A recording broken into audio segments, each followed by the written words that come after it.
Seràs aquella que vas voler ser. Seràs la tres voltes rebel. Seràs un puny alçat al vent. I tu sols tu faràs vibrar 5 continents.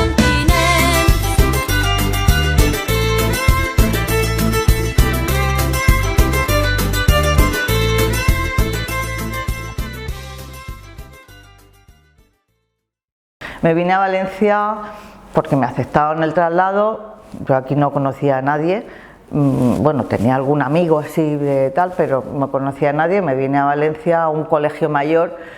de la sección femenina, que era lo que tocaba, porque claro, mis padres no conocían tampoco a nadie y me metieron ahí en el que estaba muy bien, quiero decir, un colegio mayor donde tampoco te estaban dando doctrina. Esto ya era el año 71, 72, que fue el primer curso que yo estuve aquí, que me vine aquí a Valencia. No te daban las doctrinas, te exigían una serie pues, de comportamientos, pero que entra dentro de lo que es lo normal. Y bueno, pues aterricé aquí en Valencia en una época, pues ya lo sabéis, en una época en los años 70 que la universidad pues estaba con todo el movimiento estudiantil a flor de piel, con un montón yo no, ya digo, no conocía a nadie, pero aquello hervía, bullía. Y bueno, para desgracia de mis padres, que me habían enseñado a pensar, a plantearme los problemas, a tener los ojos abiertos, a formarme y tal, pues seguramente mi padre le hubiera gustado que hubiera sido para ser de derechas, pero bueno, en el entorno donde yo llegué, la sensibilidad que tenías un poco y tal, pues en la facultad empezó un poco se me empezaron a mí a abrir los ojos. Y en la Facultad de Económicas, bueno, pues ya sabéis que era también un núcleo duro del movimiento estudiantil, en un sitio donde pues tenemos, pues, que me gustaría recordar muchísimo, porque la he hecho muchísimo de menos, a Susi Artal, por ejemplo, que falleció hace unos años y que pues la he hecho mucho de menos, incluso después de la época aquella. Junto con José Luis Monzón, con Juan Hermoso, que luego también compartimos trabajo. Bueno, si me voy a dejar gente y no quiero, pero bueno, a Susi especialmente sí que la quería recordar, porque para mí era como la persona mayor que tenía 3 o 4 años más que yo.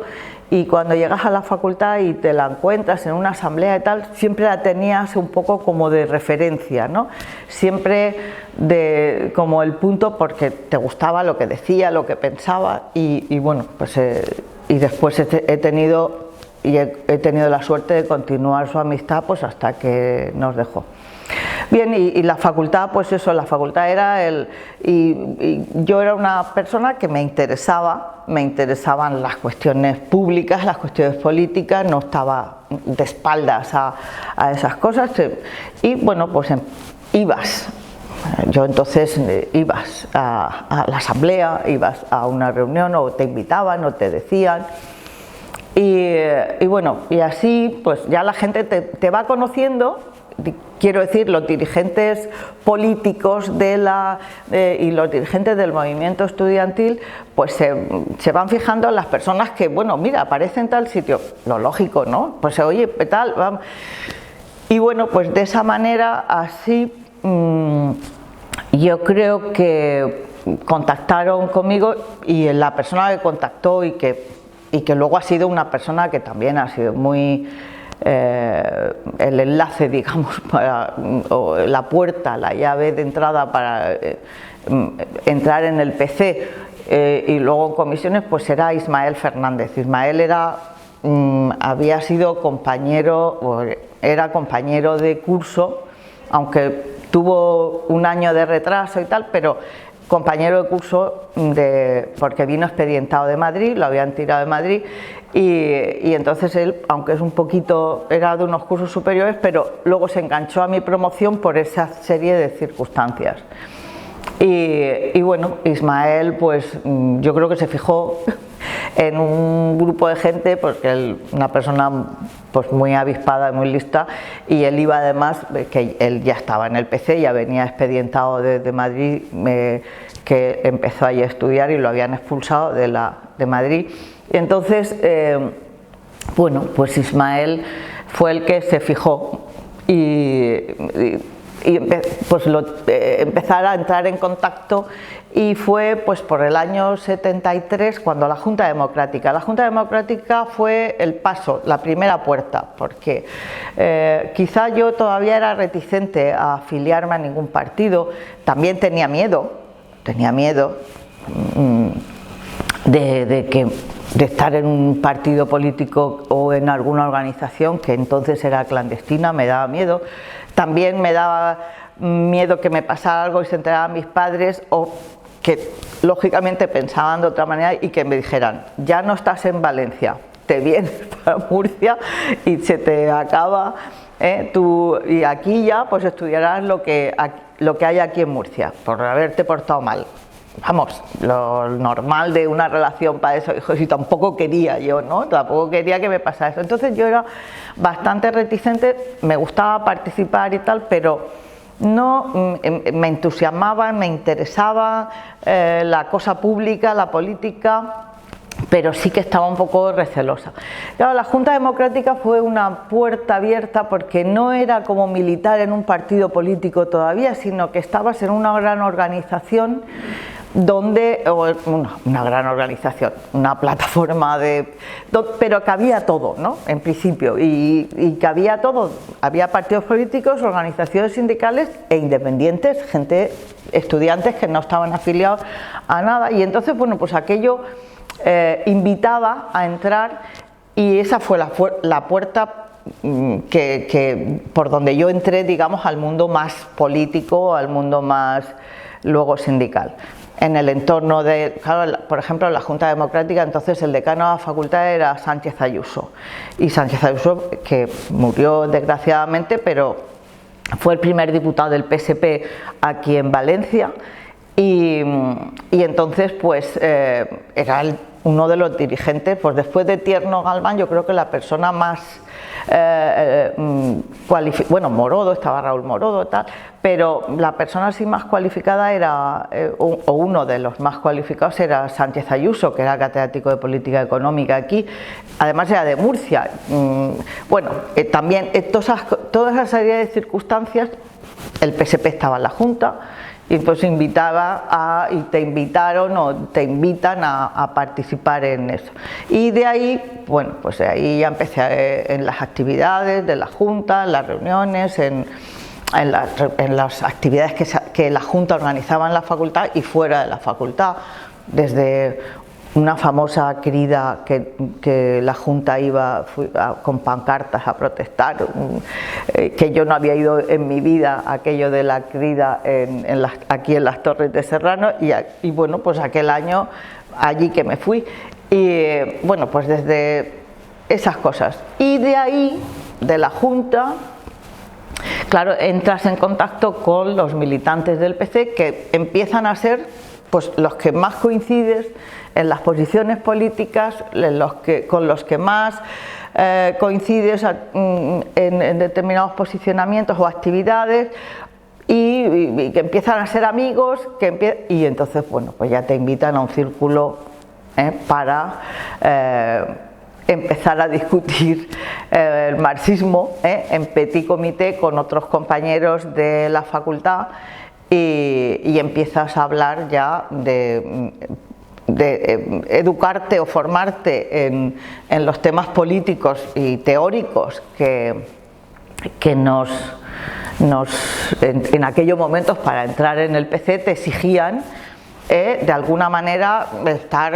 te exigían para, bueno, pues para ver si entiendes bien dónde te vas a meter, en qué condiciones políticamente, cuál era la filosofía, la doctrina política del Partido Comunista, y si eras capaz de asimilarlo, de entenderlo y que luego te aceptaran. O sea, eran las dos partes. O sea, tú tenías que tener interés, ilusión y trabajo, ¿no? Y trabajarlo en esa línea, y luego también el partido tenía que aceptarte si tenías las condiciones o no. Pero bueno, en ese caso sí que se dieron las condiciones, y ya en el último año de carrera, prácticamente en el 74, 75 fue cuando, 74, cuando entré de aquellas maneras, quiero decir, de aquellas maneras porque todavía no había... Al año siguiente ya no daban un carné o eso, pero yo cuando entré todavía no éramos tan clandestinos que... Pero bueno, ya estábamos, el 75 murió Franco, o sea que ya estábamos al final de la dictadura, y por lo tanto pues no, vamos, que ya era una situación. Yo no puedo, o sea, yo no he vivido una actividad política ni una actividad dentro del Partido Comunista como la han vivido otros compañeros, en plena situación de represión. No, a ver, en el año 74, cuando yo entro, ya no se vivía, o por lo menos yo te dabas cuenta, no se vivía como se vivió en las épocas anteriores, o 10 años o 20 años antes, cuando alguien lo cogían diciendo que era de, bueno, fíjate Antonio Palomares cómo salió de la prisión, etcétera, etcétera, etcétera, que podemos poner un montón de ejemplos. Entonces, bueno, no, pero sí que estaba, ahí empezó mi militancia, y ahí empezó mi vinculación con el Partido Comunista, que fue mi primer, por así decirlo, mi primer contacto vía Junta Democrática y mi primera organización. En los años últimos de la carrera, que del 73 al 75, que fue al 76, que fue cuando acabé, fueron mis años de mayor actividad, o de los inicios de mi actividad política en la Junta Democrática y luego en el PC. Y claro, sí que en esos años pues también había muchísima actividad política en la calle. Teníamos manifestaciones estudiantiles cada 2 por 3 protestando, pues que si por el 1 de mayo, pues entonces en aquellos años era eran ilegales las manifestaciones. Pero bueno, íbamos a saltar al rincón o a la esquina que nos mandaban, etcétera. Luego también, por ejemplo, había ventas de Mundo Obrero, y había que entrega de Mundo Obrero, y bueno, pues ibas a entregar donde te mandaban a entregar el Mundo Obrero. Y yo estaba desde la calle, aquí en el centro, en la calle del Mar, en un día de Navidad, hasta a las salidas, por ejemplo, o las entradas del partido de fútbol, ahí en el Mestalla, a repartir el Mundo Obrero. El 1 de mayo siempre era sagrado, y siempre había algún tipo de acción, pequeña, más grande, pero siempre había algún tipo de acción. Los años de reivindicar la amnistía para los presos políticos, ya en el 75, bueno, la manifestación de la amnistía fue fantástica. Qué ilusión y qué teníamos, ¿no? Qué ilusión teníamos en aquellos momentos, porque veíamos ya el final, y queríamos construir esa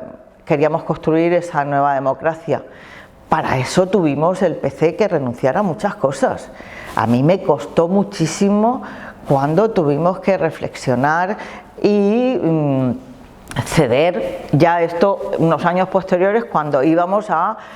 buscar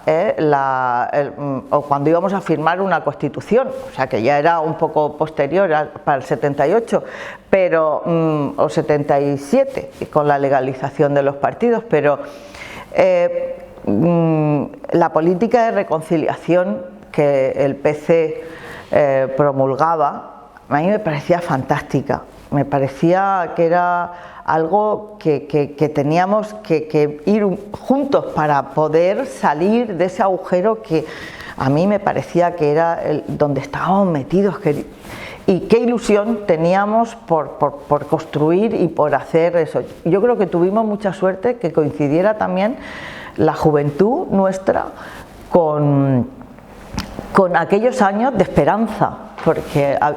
eso nos hizo desarrollar también personalmente, desarrollarnos personalmente y vivirlo con otra cara, ¿no? Y con otra actitud. Yo lo recuerdo y me da vida, ¿no? Figuraos ahora los chavales que tienen la edad que yo tenía en aquel momento, 21 años, que están encerrados en su casa con la mascarilla puesta y sin saber qué es lo que va a pasar. O sea, las perspectivas de vida que tiene un chaval ahora de 20, 21 años, pues es un poco confusa, triste, todo el mundo está... En cambio nosotros estábamos ilusionados, con ganas, y eso es una suerte, ¿no? Eso es una suerte poder, dentro de lo malo que era, pero poder despejarte de eso malo, decir esto tiene un final y tener la esperanza de eso y vivirlo ahí en primera fila, como yo luego he tenido la oportunidad de vivirlo, pues yo lo único que puedo es... agradecer también a las personas que me ayudaron, me empujaron y me pusieron y me dieron a conocer y me abrieron puertas para poder estar viviendo también esa transición política, esa situación en primera fila. Y bueno, y por eso digo que aquellos años para mí fueron, esos y los posteriores, fueron como terminar la facultad y entonces ya empezar. Tuve unos meses ahí, cuando terminé la carrera, tuve unos meses de trabajo en una empresa privada. Pues, claro, sales al mercado de trabajo y lo que haces es echar currículum, pues tienes que trabajar. Pero también, pues por suerte y por los compañeros del PC que me conocían, yo terminé la carrera en el 76, en junio del 76, en octubre me puse a trabajar en esta empresa y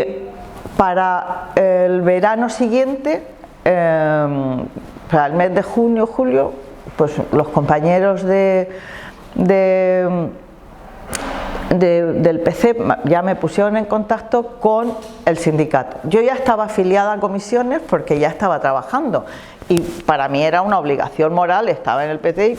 bueno, estoy en el PC y tengo que afiliarme al sindicato de mi partido político, era como lo normal. Yo entonces no conocía nada del sindicato. No más allá, hombre, había estado en un mitin, aquí estuvo Marcelino Camacho, que tuvo una reunión en el CEN, en el Colegio Mayor, y tuvimos ahí una reunión porque vino algo de la Junta Democrática, conocía gente, pero yo no conocía el sindicato como tal, ni había, estaba en la facultad y estaba viviendo la militancia política o la actividad mía política era pues en otro ámbito que era el estudiantil y no conocía ese ámbito. Y entonces, pues, como en el año, acordaos que antes de legalizar los partidos políticos ya legalizaron los sindicatos antes y entonces los sindicatos empezaron a plantear pues que teníamos, bueno, pues que tenían que afrontar una nueva forma de organización, de la clandestina, de la clandestinidad había que pasar a afrontar digamos, la organización de cara a una legalidad, de cara a funcionar legalmente y por lo tanto que tenían que dotarse pues, de unas estructuras tanto orgánicas para lo que es el funcionamiento del sindicato como también de servicio, ¿no? También para dar el servicio a los afiliados y el apoyo técnico. Y entonces de ahí surge en el año 77, que ya en Madrid existía, pues el montar un gabinete de economistas de comisiones obreras. Y bueno, tuve la suerte de que se acordaron de mí, tuve la suerte de que pensaron que yo podía trabajar y que podía ser una persona que podía aportar al sindicato. Y bueno, me lo propusieron y como digo, pues me incorporé en agosto. En agosto ya no sé si empecé a trabajar en septiembre, pero vamos, que en agosto ya del 78 fue cuando me incorporé a trabajar como economista de comisiones, sin tener ni idea de qué tenía que hacer allí. ¿Qué es eso de economista de comisiones? Tienes que negociar un convenio. Yo no sabía lo que era negociar un convenio. Un expediente de regulación de empleo. Madre mía, ¿y esto cómo se come? O sea, pero es que preguntabas y nadie, claro, no había ningún economista. A mí me salvó un poco, entre comillas, me salvó en aquel momento. Acordaos que fueron los pactos en el 77, los pactos de la Moncloa. Entonces, de alguna manera, claro, comisiones y el PC apoyaron los pactos de la Moncloa y apoyaron el defender, porque bueno, había unas tasas de inflación en aquel momento del 24% con una tasa, o del 27% con una tasa de paro altísima, y lógicamente el país en un momento político tan débil y tan crucial que había que buscar el consenso, que yo por eso siempre me ha parecido que el papel del PC, aunque luego lo ha pagado con creces, pero el papel del PC ha sido el papel de la institución, organización que se ha sacrificado mucho en aras del bien común, en aras de la colectividad, porque renunciamos a la República, renunciamos a la bandera. Luego, cuando pusimos por encima de los intereses individuales o de organización el interés colectivo para intentar frenar, llegar a un acuerdo social para intentar frenar ese nivel de inflación tan gordísimo que teníamos en el año 77. Entonces los pactos de la Moncloa a mí, desde el punto de vista de trabajo, hablando ahora de trabajo, me salvaron, porque los pactos de la Moncloa de repente decía, sí, hay que aplicar los pactos de la Moncloa en la negociación colectiva, hay que calcular la masa salarial, y entonces te decían, con lo cual me sirvieron de guía de alguna manera para encauzar mi trabajo, sobre todo en el campo de la negociación colectiva, que en aquel momento además era explosivo, porque ¿qué querían comisiones y UGT? ¿Qué querían en ese momento? Todos los convenios se regían por las leyes antiguas, las leyes franquistas, todas, y entonces desde el capítulo primero del convenio hacía referencia al fuero del trabajo y a las leyes tal, y entonces en ese momento en el 78 sale el Estatuto de los Trabajadores. Se estaba allí trabajando, corriendo para cambiar todo eso. Entonces los convenios lo que queríamos era adaptarlos a la nueva legalidad y a la nueva normativa democrática, porque claro, ya estábamos haciéndolo y además con consenso, etcétera. Por lo tanto, desde el punto de vista profesional en comisiones, que yo no sabía al principio qué es lo que tenía que hacer allí, pues aquello me sirvió. Y luego también, bueno, estuvimos dando charlas explicando por qué sí apoyábamos los pactos de la Moncloa, y me mandaron,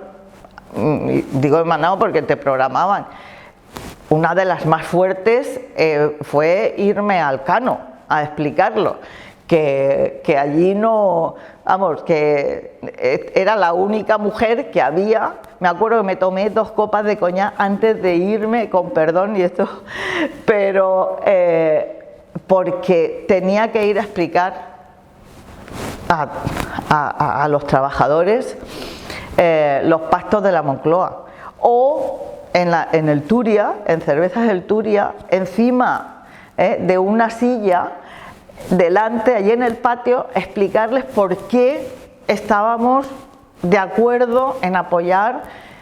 los pactos de la Moncloa y que por lo tanto los convenios los íbamos a firmar en el marco de los pactos de la Moncloa. Madre mía, yo tenía 22 años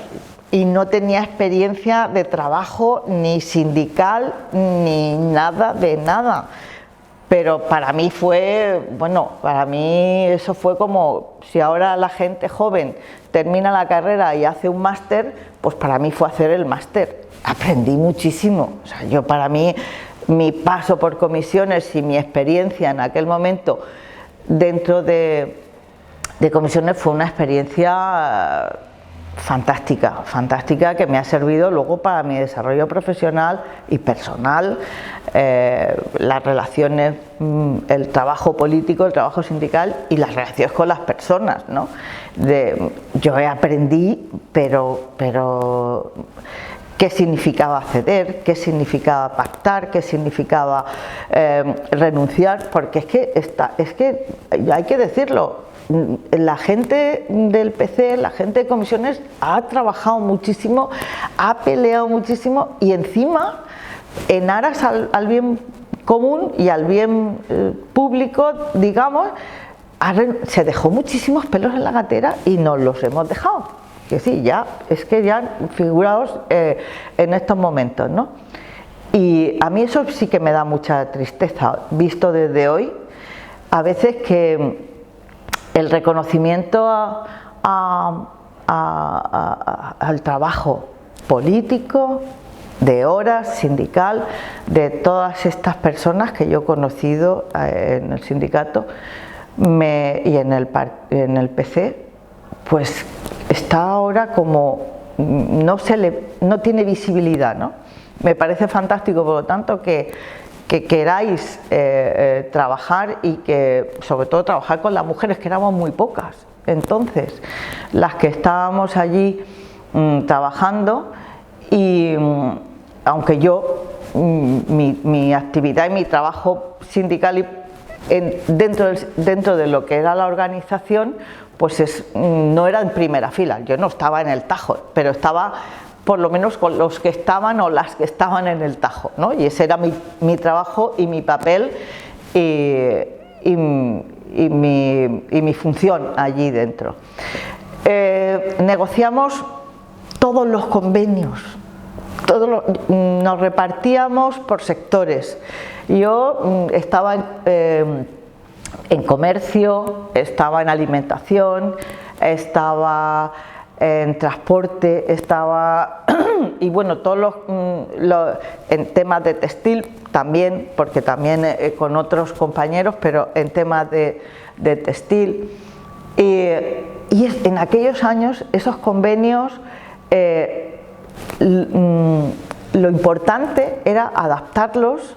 a la legislación democrática, al Estatuto de los Trabajadores, que era un estatuto también consensuado, y que por lo tanto lo que se quería era que esa negociación, luego desde ese punto de vista, cuando nos planteamos el tema del feminismo también y de las mujeres, y de las mujeres empezábamos a romper, éramos muy pocas en el sindicato, éramos muy pocas en los servicios. Estaban Mercedes Belinchón, María Ángeles Montparler en el servicio jurídico, estaba como abogados laboralistas, entre otras, pero había 2, 3.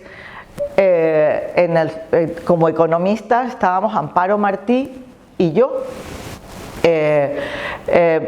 Muy pocas mujeres, por lo tanto, bueno, pues ahí nos podemos dar una palmadita y decir, bueno, nos atrevimos a meternos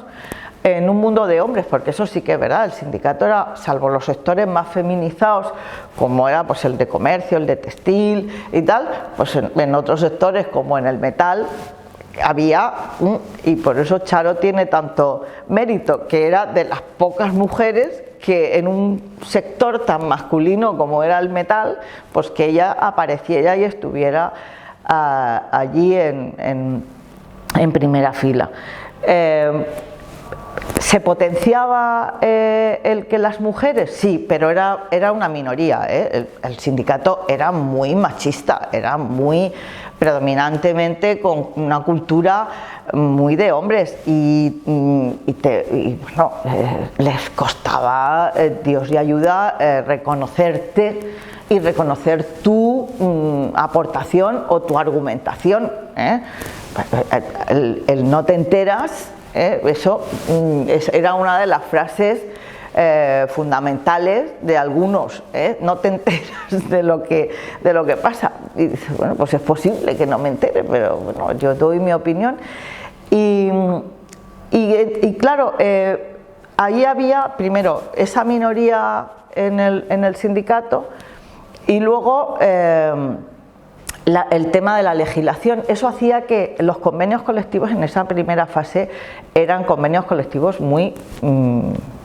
eran muy estándar, ¿no? Muy estándar, porque el objetivo, insisto, era tanto aplicar los pactos de la Moncloa como luego el decreto de Abril-Martorell, que fue el año siguiente, que también tenía connotaciones parecidas, pero el objetivo era adecuar los convenios a la legislación del Estatuto de los Trabajadores. Entonces los temas de género para los sindicatos en general se quedaban, pero muy en una segunda fila, en aquellos primeros momentos, salvo que fuera un sector muy feminizado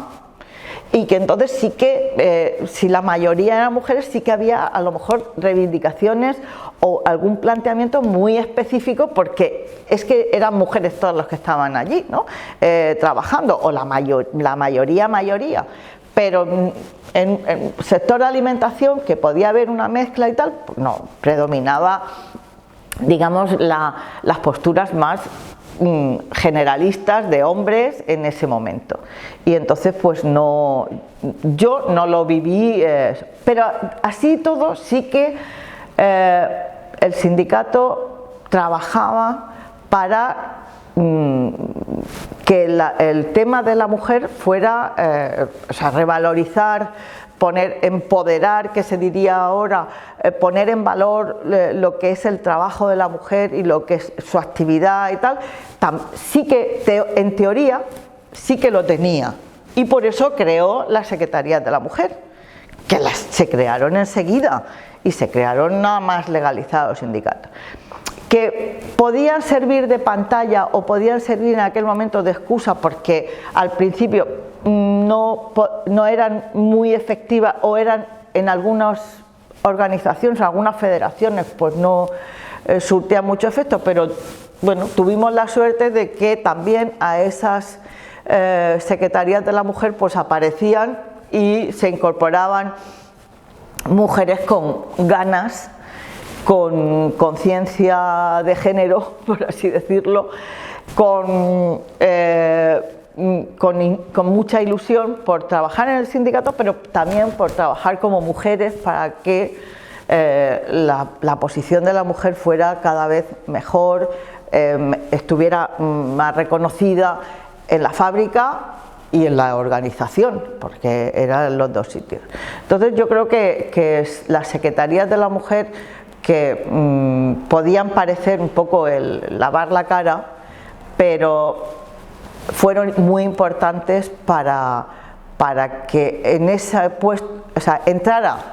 una mujer obligatoriamente en un comité o en una de federación, en la organización había, y que luego además, pues por lo general estas mujeres siempre han sido personas que con mucha ganas, y ellas sabrán, porque yo eso no lo he vivido, pero ellas sabrán también lo que han tenido que tragar y que eso en las reuniones de la organización cuando ellos se han planteado, cuando se ha planteado un determinado tipo de discusión. Entonces yo recuerdo que a nivel político y a nivel del PC también seguíamos trabajando, seguíamos dentro del grupo con Pilar Soler, magnífica mujer, que yo siempre decía cuando sea mayor quiero ser como Pilar Soler, y no le llegó ni a la suela del zapato, pero me hubiera encantado por su vida, su actitud positiva, su vitalidad y por ser mujer por encima de cualquier otra cosa, ¿no? Y entonces, bueno, Pilar estaba en el Comité Central del Partido Comunista del País Valenciano y estaba de responsable del tema de la mujer aquí en el Comité Central, y se reunió también, pues nos acogió a un grupo de gente joven, que ella decía, de mujeres jóvenes, que le encantaba ella estar con nosotras para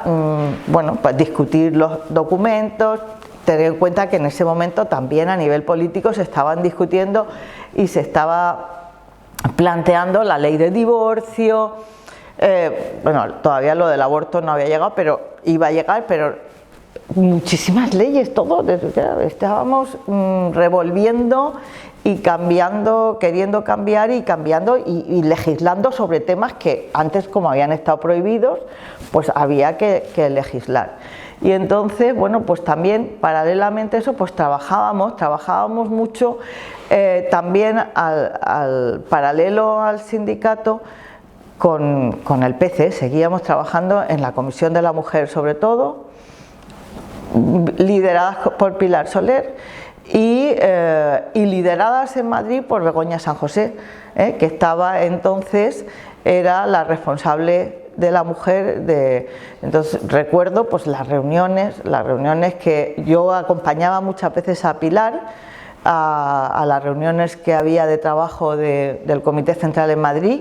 del Comité Central del PC, y la acompañaba muchas veces a esas reuniones para, bueno, pues eso,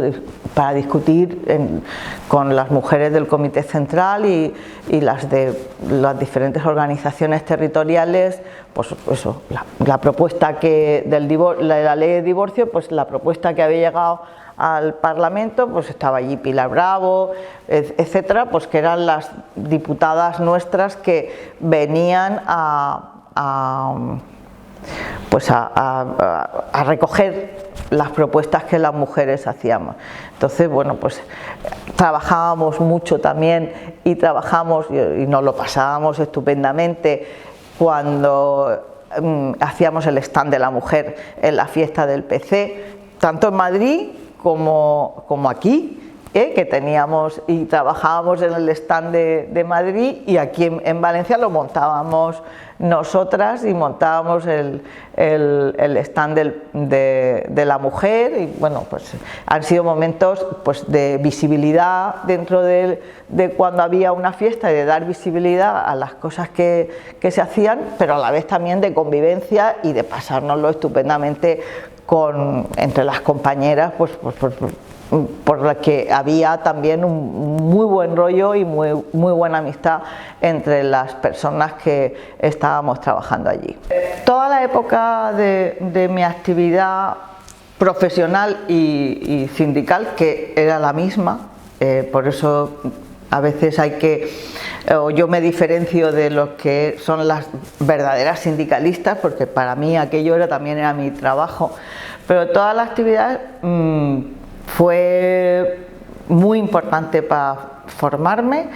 y duró hasta el año 83. Durante todos esos años, nuestro trabajo en el sindicato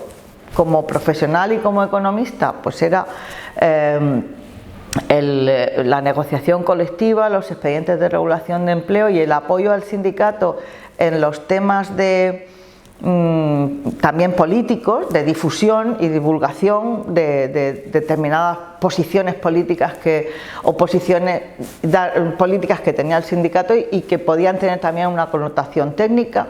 y luego también el apoyo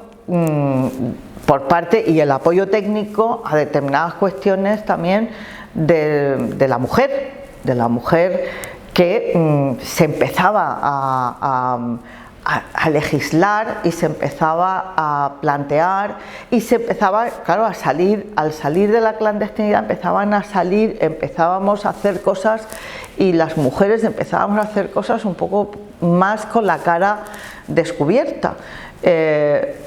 Estábamos hablando de toda la ley de divorcio,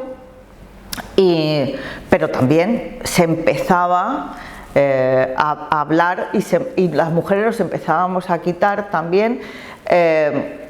y íbamos a la farmacia ya a comprar anticonceptivos porque ya se podía comprar y no clandestinamente porque el médico amigo de no sé qué te lo podía recetar. Y empezábamos a poder trabajar o poder ir a una farmacia más libremente. Y también en el tema del derecho a decidir de la mujer sobre su cuerpo, pues el tema del aborto siempre ha sido un tema muy difícil por las connotaciones religiosas, prejuicios que la mujer tiene. La mujer es parte de su cuerpo y por lo tanto desprenderse de parte de su cuerpo le duele y para la mujer es un trauma y por lo tanto pocos hombres en aquellos momentos entendían esas circunstancias. Ahora también hay pocos que la entienden, pero ya está más discutido y más, pero pocos hombres y pocos médicos y algunos pues ya empezaban a levantar un poco se empezaba a levantar un poco el telón, ¿no? Y hacer cositas como el doctor Enguís. Aquí en Valencia había un núcleo muy importante de gente que estaba trabajando por las mujeres para que no tuvieran ni que ir a un sitio clandestino, ni que irse a Londres, ni tal, para poder decidir sobre su cuerpo, qué hacer con su vida y con su actividad. Y entonces pues fueron años difíciles. ¿Por qué? Pues porque no estaba legalizado, no había ninguna ley que regulase esa situación ni de cara a la actividad de los médicos ni de cara a las mujeres, pero por otro lado empujábamos y determinados centros de salud ya por el entorno ya más democrático, por el entorno de libertades que se empezaba a desarrollar en nuestro país, pues se podía dar los primeros pasos, pero claro, con muchísimos problemas, con cárcel todavía, incluso ya después de la Constitución, porque no estaba legislado y porque el aborto siempre genera mucha discusión, incluso ahora también. El movimiento feminista, el sindicato, el partido, ahí siempre, por lo menos desde un punto de vista público, siempre las mujeres hemos sentido el apoyo, por supuesto, del movimiento feminista, pues somos nosotras, pero de otras organizaciones como los sindicatos y los partidos políticos que son organizaciones mixtas, ¿no? Y siempre desde un punto de vista público siempre hemos tenido ese apoyo. Es verdad que, y eso recuerdo también con Pilar Soler en las discusiones del Comité Central de las propuestas políticas, como siempre se planteaba que había que digamos, la posición política pública tenía que coincidir con la posición privada, porque a veces uno hablaba y algún dirigente sindical podía estar hablando de libertades y que de la mujer y tal, pero llegaba a su casa y tenía a la mujer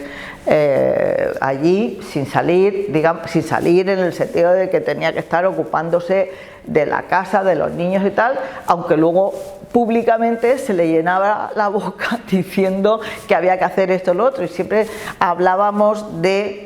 en aquel momento no se hablaba de la conciliación, de la vida laboral y profesional. Esa palabra, por suerte, la hemos encontrado un poco más tarde y que refleja muy bien esas situaciones, pero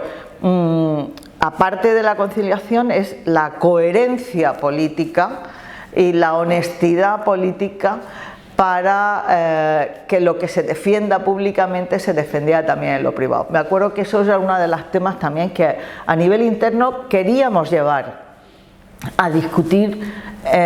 dentro de la organización, pero también teníamos nuestros problemas porque eso era hacer una buena reflexión y una buena autocrítica en algunos casos sobre el comportamiento que algunos compañeros y dirigentes tenían en aquel momento. Y bueno, pues eso me lleva también a explicar que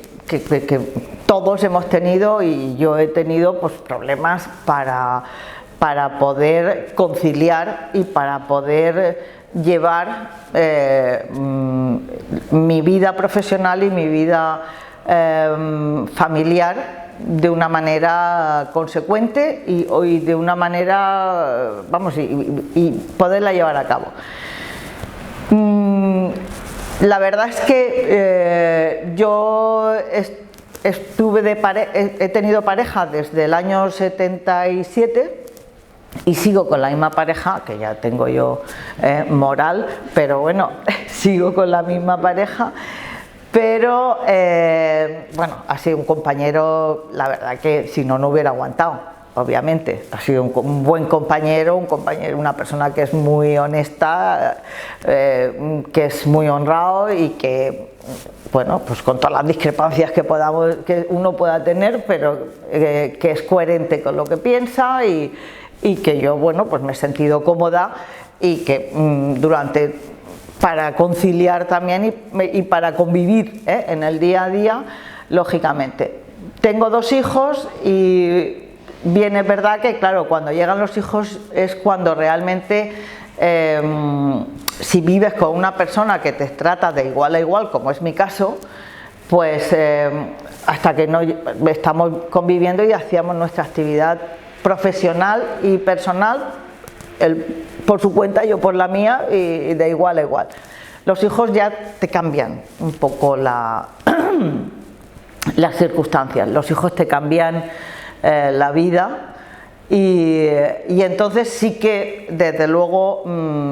por mucho que mi pareja pues haya sido una persona que ha participado y con sus hijos es un padrazo y demasiado a veces, que yo, o sea, que se ha volcado en la educación, en la formación, en la tal, pero sí que hay determinadas cuestiones que recaían más sobre mí y yo he llevado más peso en la casa y he llevado mucho más trabajo, entre comillas, en casa y con los hijos. Porque bueno, te quiero decir, no me parece bien, creo que estas cosas se han ido superando. Yo he sido una privilegiada porque sí que es verdad que he tenido una persona que con mente abierta y con posiciones abiertas y de respeto a la otra persona que está conviviendo con él, pero sí que, bueno, culturalmente y por educación, pues al final terminas haciendo más cosas en casa de las que fuera el 50-50. No existe, por lo menos para mí no ha existido el 50-50, pero bueno, tampoco ha sido un 0-100, ha sido una convivencia bastante y una participación bastante, vamos, llevadera. Llevadera y que tenemos que avanzar, pues sí. ¿Que hay que avanzar? Sí. Que yo veo, por ejemplo, tengo 2 hijos y bueno, por suerte, a lo mejor les he transmitido, y mis hijos, siendo varones, pues les veo, sobre todo el mayor que tiene hijos, pues le veo cómo participa y colabora y trabaja, pero mucho. Dentro de lo que es su entorno familiar, y a mí pues me gusta porque pienso que, digo, bueno, pues algo han aprendido o algo han visto en su casa también para que para que esto pueda llevarse o para que lo lleven a cabo, ¿no? Y lo hagan así. Entonces, bueno, pues siempre ha sido difícil. Siempre luego contabas con ayuda, siempre tenías alguna amiga y alguna de esas que le podías pagar unas horas para poder que estuviera con tus hijos y tú irte, porque por ejemplo mi marido se fue a estudiar, cuando yo me quedé embarazada, mi marido se fue a estudiar 2 años a Inglaterra y yo me quedé sola con el crío aquí y trabajando con el mayor y trabajando en el sindicato. Y claro, sí, necesitaba alguna ayuda y bueno, pues una amiga que estaba en paro en aquel momento, yo le decía, te pago unas horas si vienes si te puedo llamar y tal, y gracias a eso, porque en ese momento mi familia es de Murcia, como ya he dicho, que nací allí y yo aquí no tenía más familia, tenía los amigos, no tenía más, y gracias a los amigos que también echaban una mano, pero yo estaba sola y monda aquí y bueno, y a veces, bueno, en alimentación, nuestro amigo Galindo a veces me llevaba a las reuniones del comité de empresa en Cárnicas a las 6 de la mañana. Venía a recogerme a mi casa y yo estaba sola con mi hijo y venía a recogerme a las 6 de la mañana porque la reunión tenía que ser a las 6 de la mañana, luego ya almorzaríamos, pero había que ir. Y a las 6 de la mañana yo, ¿con quién me dejaba a mi hijo? Pues tenía que buscarme a alguien que pudiera venir a las 6 de la mañana a estar en mi casa. Bueno, pues así te apañabas. En el sindicato, ya en aquella época que yo tenía un hijo y mi marido se había ido a estudiar a Inglaterra, pues ya aquellos fueron los últimos años de mi actividad plena en comisiones. En el año 84 me fui, mi marido seguía en Londres estudiando y entonces me fui allí a Londres porque ya 2 años aquí sola ya era suficiente. Y entonces me fui allí y aproveché, dije, bueno, ya que estoy aquí y tal, pues voy a estudiar, voy a estudiar inglés y a estudiar en la universidad. Y entonces, bueno, pues estudié un posgrado allí en Londres y a los 2 años volví. Volví aquí en el año 85 y al volver de Londres yo había pedido una excedencia en comisiones de 2 años, justo con reserva de puesto de trabajo. Cuando volví pedí la vuelta, pero pedí la vuelta ya a tiempo parcial porque me estaban proponiendo entrar en la universidad, para dar clase de economía en la Escuela de Relaciones Laborales. Y entonces, bueno, pues yo no sabía muy bien, en aquel momento no sabía muy bien que si yo podía dar clase, o sea, si eso era mi profesión, si me gustaba hacer eso o no, o quería seguir el sindicato. Y entonces lo que hice fue pedir la reincorporación a tiempo parcial, dar clase también a la vez y compaginaba las 2 tareas. Pero al cabo de los 2 años de estar en esta situación ya vi que, bueno, que tenía posibilidades, que me gustaba la docencia y entonces opté por profesionalmente dedicarme a la enseñanza en la universidad, con muchísimas dificultades, porque entonces para mí era entrar a la universidad entonces con 31 años que tenía ya y tenía que hacer una tesis doctoral si quería consolidarme en la universidad como profesora. Y claro, pues mientras que los compañeros que estaban empezando la tesis como yo tenían 22 años o 23, que acababan la carrera en ese momento, y yo en cambio ya era una persona con 31 años, era una persona más mayor, con 31 años, que tenía que empezar y con un hijo.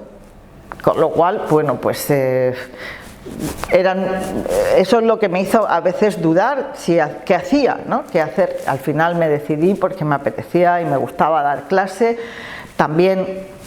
en la Escuela de Relaciones Laborales pues era un momento de transición, porque era una escuela que pertenecía al Ministerio de Trabajo y en ese momento se iba a incorporar ya a la se había incorporado a la universidad o se iba a incorporar, con lo cual también había un montón de cambios de planes de estudios, de modificación, y bueno, pues también era vivir en primera fila una serie de cambios que a mí me apetecían y me gustaban. Siempre, parece que siempre voy buscando donde hay más jaleo y donde hay más movida. Y bueno, pues ahí he continuado dentro de la universidad consolidándome, hice mi tesis, luego tuve otro hijo, pero también sin agobios. Yo no me puse plazos, yo dije, bueno, yo seré una profesora más mayor y haré la tesis con más edad que los otros, pero la haré y ya está. Lo importante es plantearse objetivos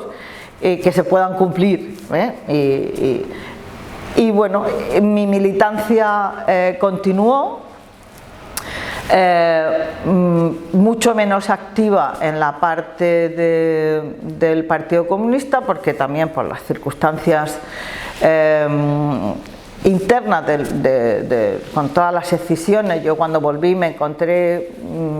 una organización que ya prácticamente no conocía cuando volví del extranjero, una organización que no conocía, y eso que yo había estado participando, había sido miembro del comité local del Partido Comunista de Valencia y había entrado en las listas en esos años anteriores, en la lista de concejales para el Ayuntamiento de Valencia, pero cuando volví me encontré con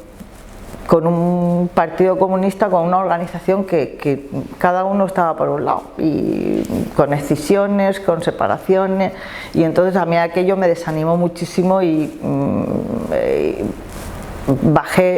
frené mi actividad sindical. Empecé a hacerla, a continuarla, porque tenías el gusanillo y tenías esto, en la universidad, y fui miembro del